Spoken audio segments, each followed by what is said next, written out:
Hey guys, welcome back to Free Motion Friday. I am Jen Frost with Faith and Fabric, and I'm excited to share a fun design with you this week. We are celebrating St. Valentine's Day on Sunday, so I thought it was only appropriate to do a love heart design. So today's design is going to be a little bit different than ones we've practiced in the past. We've only been meandering, and today we're actually going to try some straight line hearts. So I'll show you what that looks like in a minute. But before we get started, I wanted to share with you first where this comes from in Scripture. Today's design is inspired by Matthew 22, verses 36 through 40. Teacher, what is the greatest commandment in the law? Jesus replied, love the Lord your God with all your heart and with all of your soul and with all of your mind. This is the first and the greatest commandment. With that, let's take a look at some tips for creating our hearts today. So as you can see, our design is a row, a straight line of overlapping hearts. Now, if you grew up in the 90s and 80s like I did, maybe you made these little heart designs in your notebook, so we're going to be recreating those on our pads today. Some tips are you want to exaggerate the loops. Now, what I mean by this is you want to make those loops nice and big. Now, I found when I was going through that I tended to get smaller and smaller as I was working through my design, so just a heads up in case you find yourself in the same boat. Your second tip is to remember that the center of your next heart is actually where the previous heart's curve drops off. So if you look at the example here, you'll see right here, this curve becomes the center of the heart below it. Keep this in mind as you're making your hearts. With that, let's go ahead and get started. I'm going to first show you how we're going to mark up our quilt before we take it to the sewing machine. That's something new we're going to be doing this time. Let's get started. The first thing you're going to determine is the total length of your quilting pad. So mine is 10 inches. Again, I'm just using practice pads. And you want to decide how big you're going to make your heart rows. So I know I want to make mine about 1.5 inches. Now 1.5 inches doesn't evenly go into 10, it goes into 9. So I'm going to go ahead and start my lines with about 1/2 inch coming from the bottom. So I'm going to mark, I just have my chalk pencil. You guys know I love these pencils so much. I'll pop a link in the comments to them. And I'm going to go ahead and just make my chalk line here with my pencil so I can see where that half line is. Okay, so you see there's my half line. It's probably a little hard for you to see in the camera, but it's there. And then I'm going to measure up 1.5 inches because that's where I want to have my first row of hearts. So your hearts are going to be contained in that space that you're making. Now, I would recommend you think about how dense you want your hearts to be. You know, if they're smaller, your quilt pad is going to be, or your quilt rather, is going to be a little bit more stiff. You know, you can totally go for that effect. That's fine. That's your prerogative. If you spread them out, if you make your lines a little bit bigger, like say you go to 2 inches, you're going to be making a lot bigger of a heart, and that's fine too. You know, obviously I'm working on a small little practice pad here, so I don't have a lot of space for 2-inch hearts. If my hearts are 2 inches, I'm probably only going to get a few going across because the heart shape itself is actually kind of square. As you're making those, you're going to see, you're going to end up with an almost, thinking of your heart. So if like we'll use this little box right here as an example, when you come up for your heart, you're going to come up and in and then back down. So you'll see you'll be making it fill that space. So if you're making your rows 1.5 inches this way, your heart's probably going to be about 1.5 inches too. So that's just kind of like an easy rule of thumb when you're thinking about how wide you want to make your rows. So I'm going to let you go ahead and mark up your rows. I'm going to finish marking up mine and we will meet you at the end.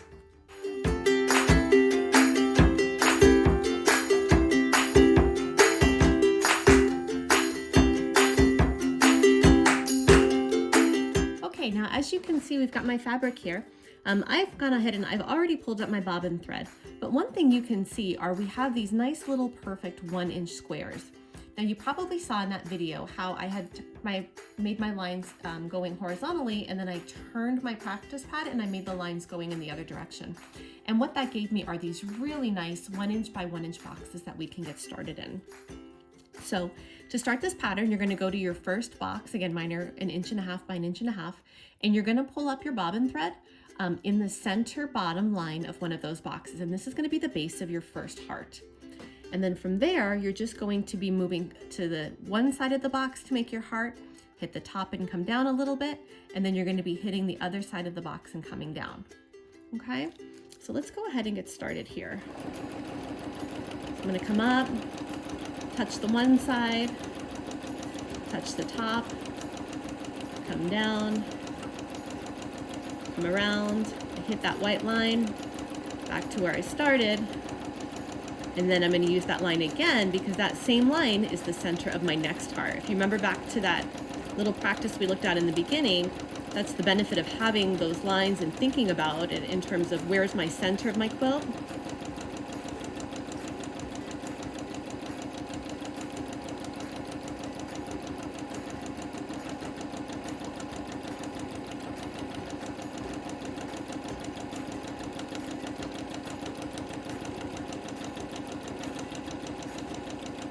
Okay, I'm approaching the end of my first row here, and I wanted to show you how we're going to handle this. So basically you can see I've got my little heart here forming, and I'm going to close that heart, and then I'm going to form the first half of the next heart, and then I'm going to come right down the side and start my next heart right here. So you're going to close this heart up, come around, and then back over, okay? So you'll see here, got that heart, I'm going to close it.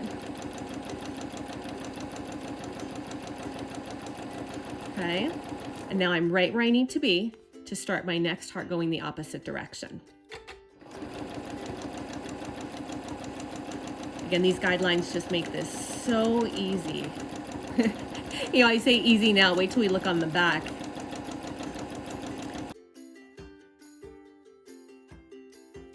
So how did it go for you? For me, that was more challenging, wasn't it? I think this was our first time trying a stitch that was not a meander.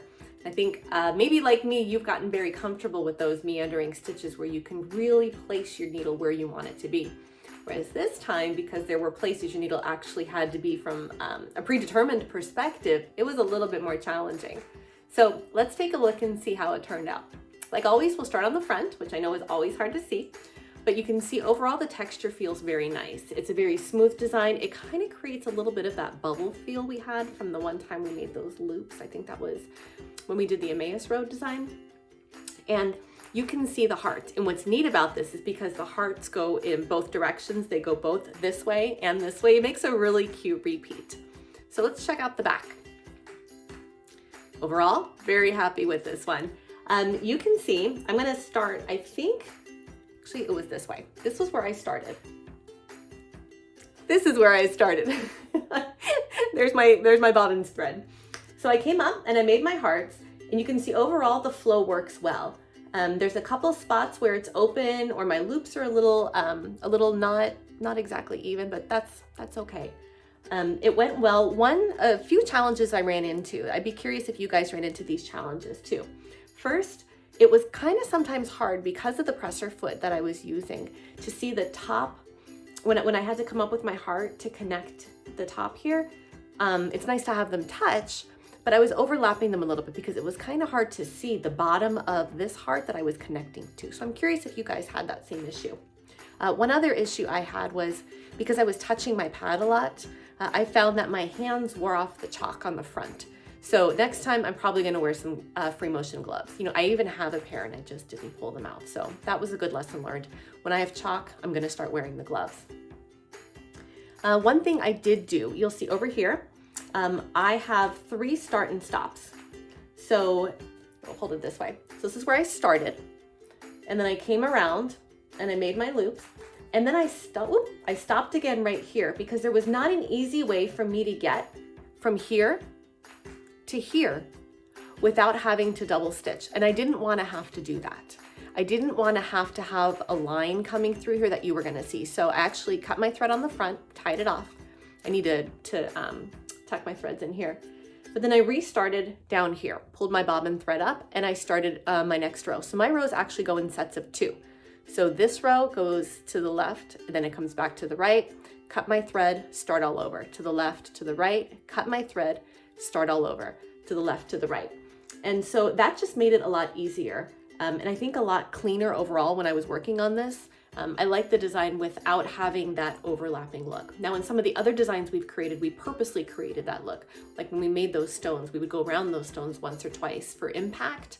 I didn't want that impact on this one. So in this case, cutting the thread and then starting again was, I feel for me, the right choice. And you may find that for you too. So I hope you guys have a wonderful St. Valentine's Day.